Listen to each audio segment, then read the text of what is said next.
Thank you, Mike. Thank you, FIPP, for inviting me to share a little bit about our story. I'm, as it says, Michael Finnegan, COO of Atlantic Media, and I think Mike may have just read my intro before I got up here, so I'll just repeat it a little bit. When asked to present on our transformation over the past 10 years, 10 years ago we were an entirely print media company with very little differentiation in our product suite. So when asked to present on what has driven our growth and our transformation over the past 10 years, my mind immediately went to a list of tactical strategies for search and social and mobile and native and so on and so forth, all the things that Mike just talked about. And I realized that I was in the final session of the conference and that you guys probably have heard plenty about that.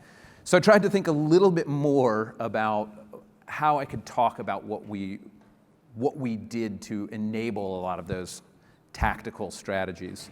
And as I thought about what made us successful as an organization, I recognized that the collection of our tactics wasn't really the issue. It was the culture and the operational structure that we had created to enable us to consistently tackle new challenges and adapt to new transformations or hurdles in the industry.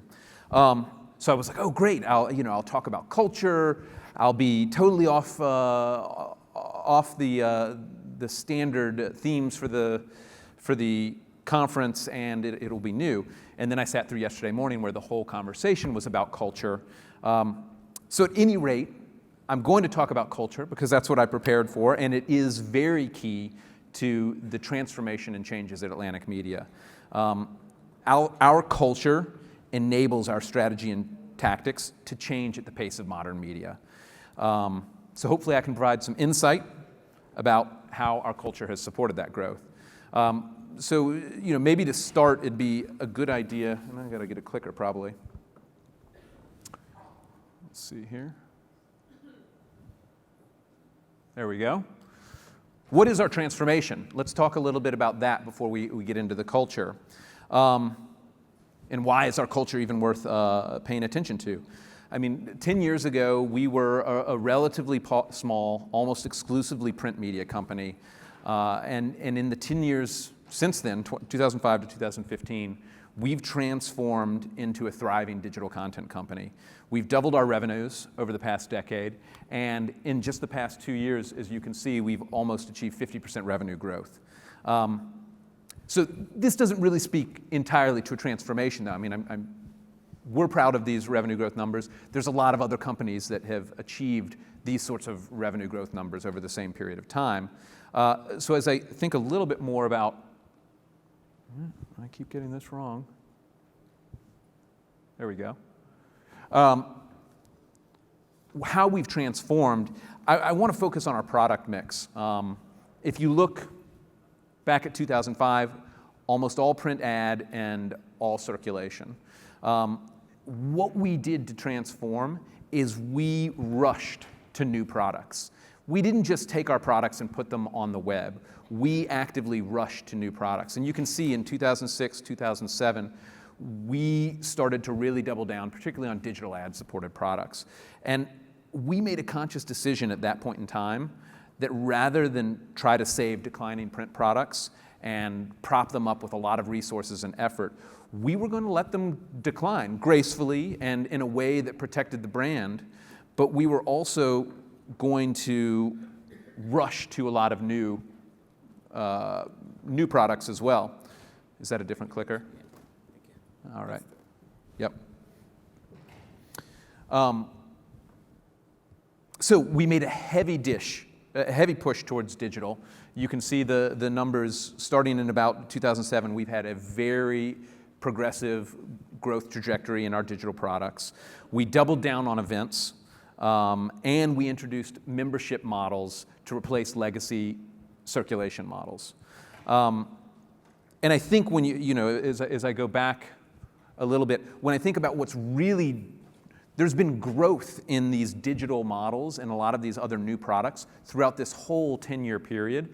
But what's happened in the last 2 or 3 years that's really driven that overall revenue growth is that we've actually reached a bit of a bottoming out with some of the declines of our legacy products. We've sort of plateaued on that decline, and it's allowed our new products to continue to grow.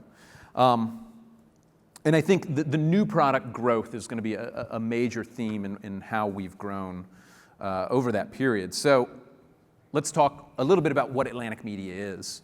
2005, Atlantic Media was 3 business units, 6 brands, 380 employees. We had a digital audience of 200,000 people and a print circulation of about 500,000. You're probably familiar with our major consumer brand, The Atlantic.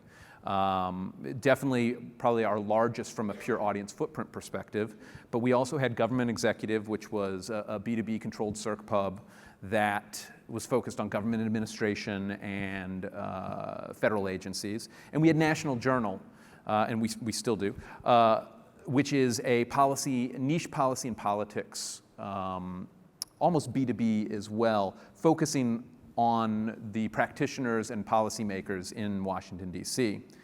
Fast forward 10 years, and let's see Atlantic Media today. We've got 4 business units, 22 brands and sub-brands, 665 employees. Our digital audience has grown to almost 50 million. Oddly enough, we made the decision to let our print products decline. Our print circulation has grown by almost 20%, bolstered by the success of our digital products. I will say, unfortunately, the print ad market hasn't followed the print circulation market quite as well. But today, we've got the Atlantic business unit, which includes sub-brands CityLab, Atlantic Media Strategies, The Wire, which has sort of been rolled back in, and I'll get into our culture of experimentation a little bit. Government Executive, which is a portfolio of government-focused brands, NextGov, Defense One on the defense industry, Route 50, which is state and local, and our Government Business Council, National Journal, which has exploded with a wealth of products and brands. And then you heard from my colleague Kevin Delaney earlier today, Quartz, which is our mobile-first, entirely digitally native business brand that has QZ.com as its primary website, but also has sub-brands of Quartz India, Quartz Africa, and Atlas, their chart searching software. So when I think about the last decade, I think of all the challenges that we've faced, and I mean, we've all faced, not just Atlantic Media. I mean, first it was digital and search, then how will you add events to your product mix, mobile, social, native, ad block, distributed content, programmatic. And I could say what we did for each one of these sorts of things, but it differs by brand, it differs by timing, and honestly, that's what we did in the past. It's not necessarily what's going to work in the future. So when I think of our ability to excel in the face of all these difficulties, I think of a culture. And it's a culture that allowed us to adapt and focus on building new and improved products, and helped us avoid many of the pitfalls that legacy media companies have to face when they move this transformation. We don't have the luxury of starting completely from scratch. I mean, some of our brands do. Quartz had the nice luxury, as he talked about earlier today, is they had none of these legacy products to deal with. So here, I'm an ex-consultant by trade, so of course I make some rinky-dink framework to try to explain what I'm going to talk about. There are a couple core pillars that you've probably heard everyone else talk about over the course of the conference, but they are premium content, a sales culture, talent, and decentralization. And these core pillars spread across all of our business units have allowed our product engine to create new content, new products, improve old products, and wind down products. And those are following the user experimentation, what I call good is good, and data and metrics. And I'll get into a little bit of each one of these. First and foremost, and at the heart of our DNA, is premium content and great storytelling. All the Atlantic Media brands focus on premium content. Premium content provides great user engagement for us. It provides premium context for our advertising partners. It enables us to charge premium rates.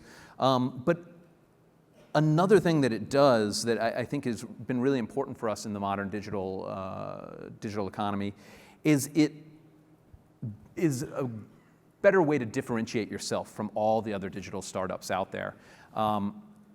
There are lots of tactics that you can learn, and as soon as one person figures something out, oh, here's how to write a catchy headline.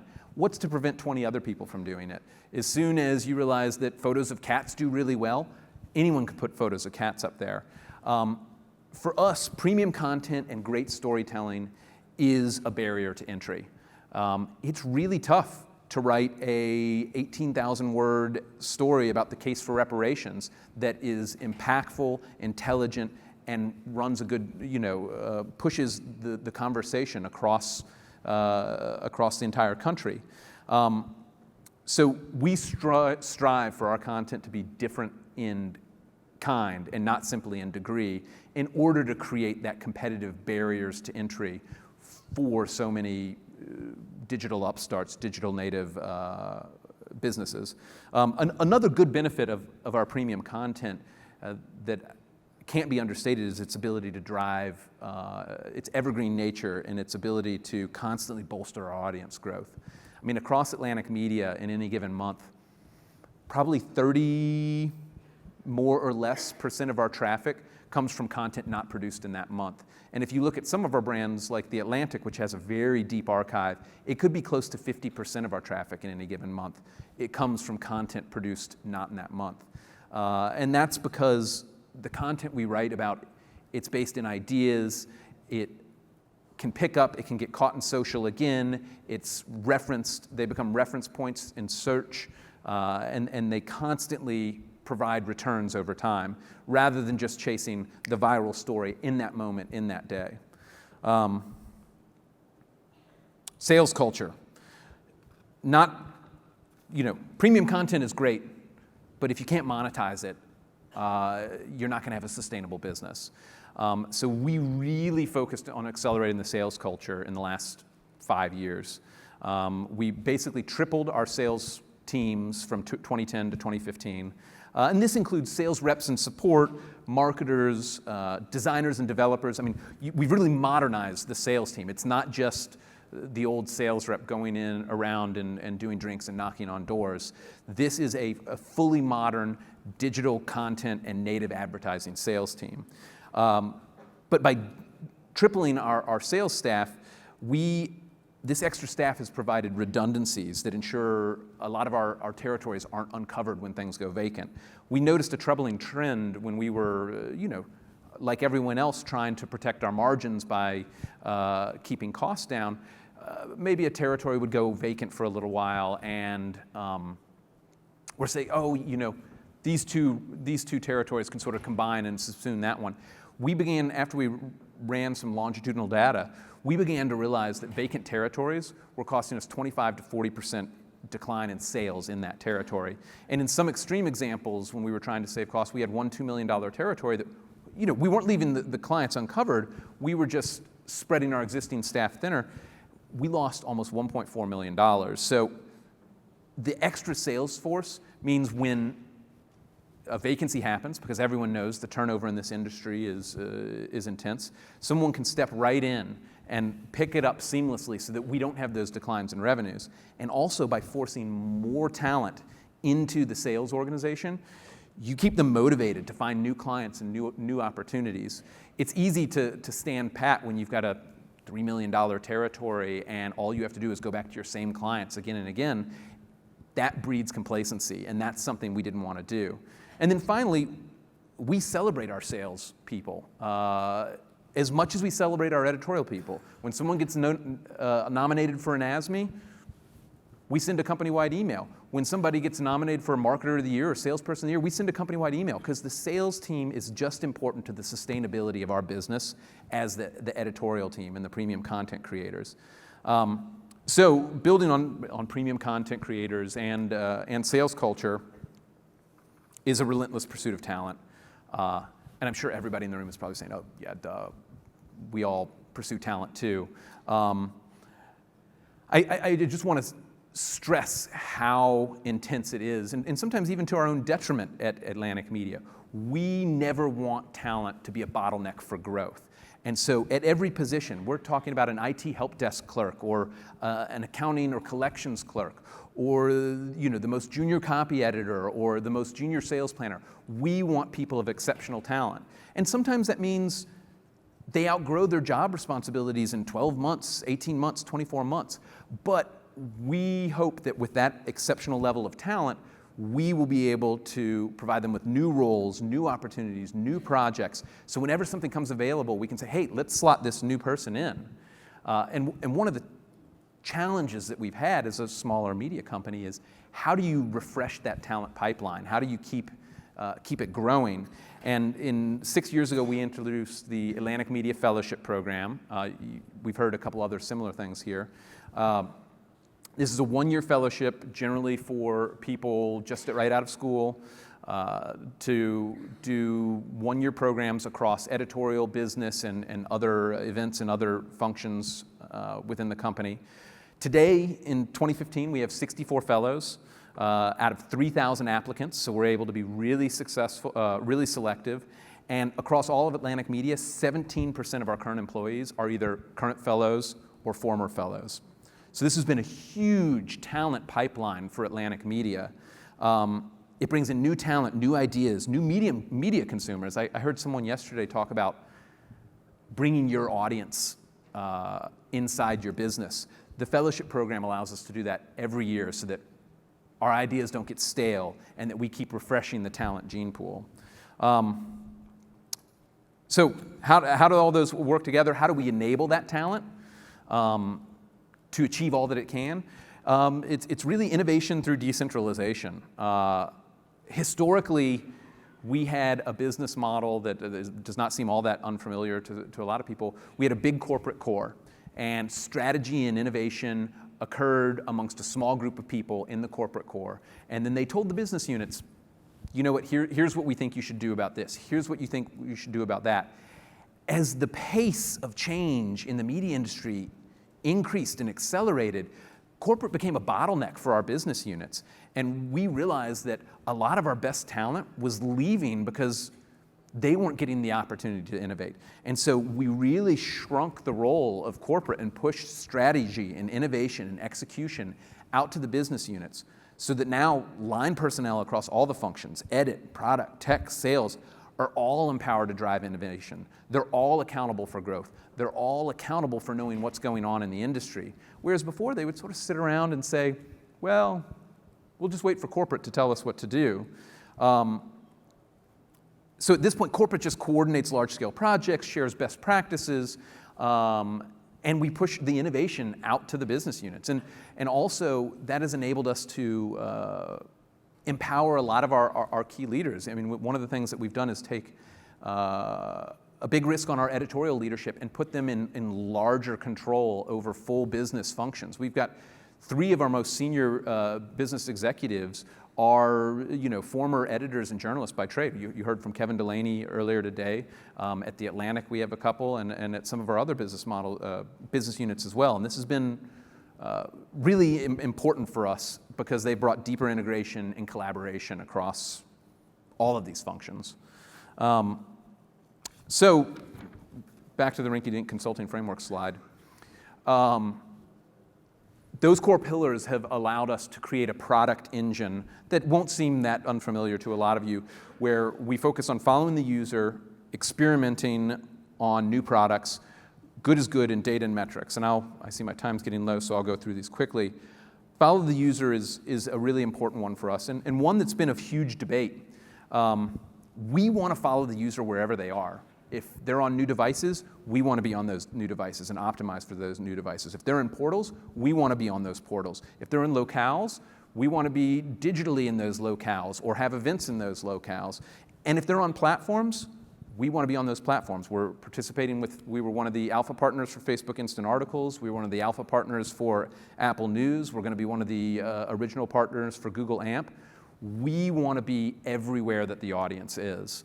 And this was a huge matter of debate. A lot of people said, well, if they're not consuming on our owned and operated platforms, then we're losing our relationship with them.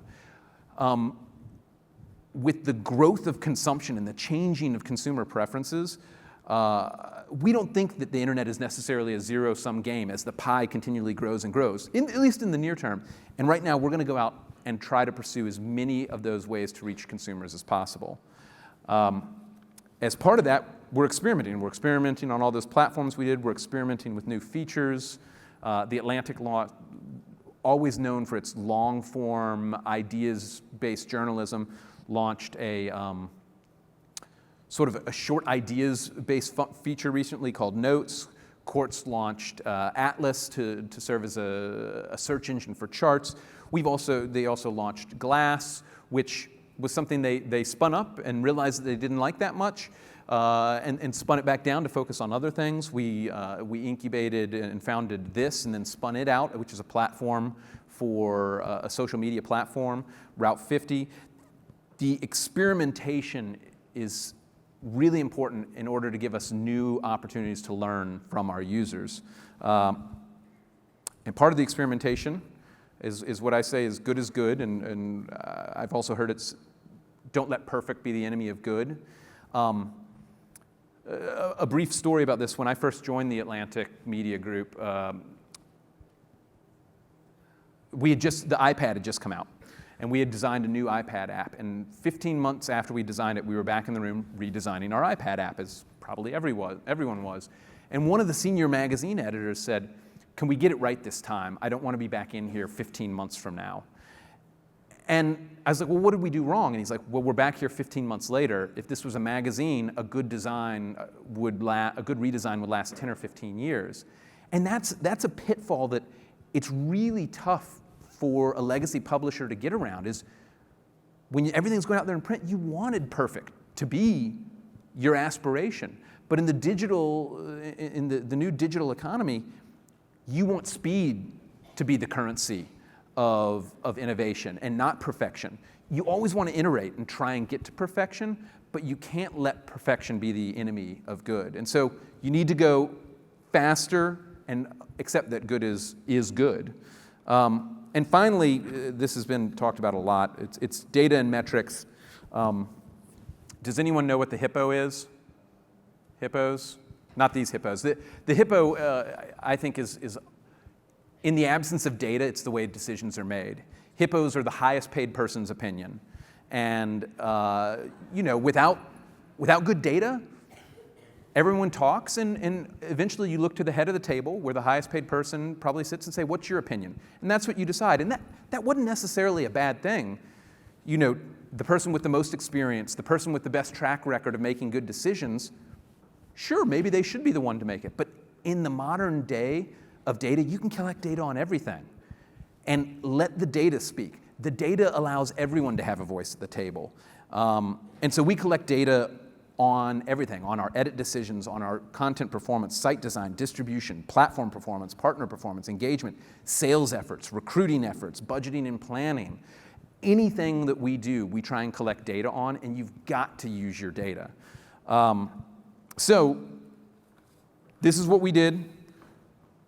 I put it together in a rinky-dink consulting-like slide. We didn't put this together 10 years ago and say, this is how we're going to do it over the next 10 years. But what we've been able to do is we've constantly been able to improve our products, grow new products, and figure out when products aren't working and shift our resources away from them and into our growth products.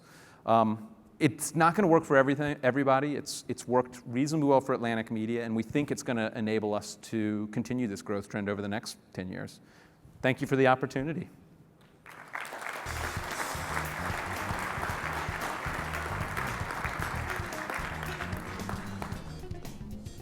So thanks, Michael. We take a question if we have Sure. any from the floor. No, I have a couple actually, but yours are more important. So there's an arm raised at the back there. If we can project a cube in that direction.